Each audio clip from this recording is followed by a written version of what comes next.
Hello friends, today I have a one scenario l- where we should use subtotal instead of sum.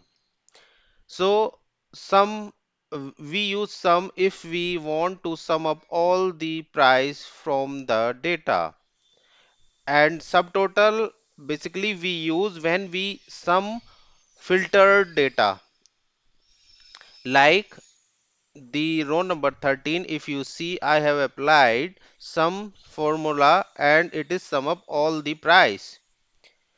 And in the row number 15 subtotal, I have applied subtotal formula and it is also giving the same output, 1315.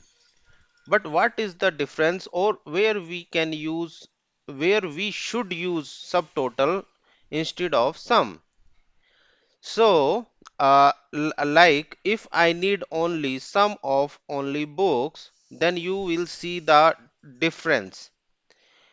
Now, it is showing sum 1315. However, I need only total of sum price of book.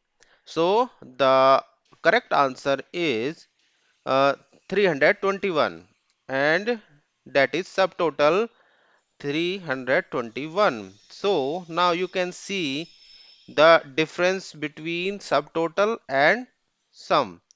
So if I need only pencil price, so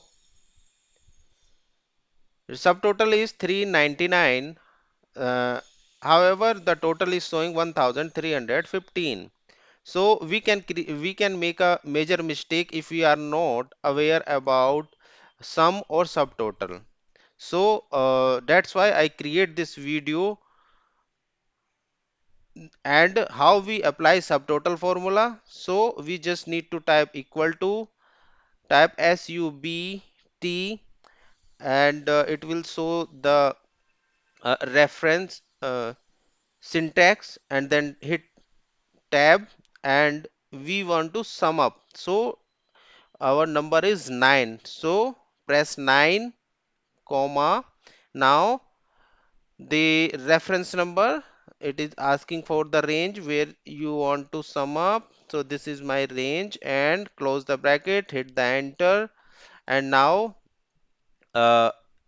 now select the box from the drop down list, and here is the correct output, and this is the total.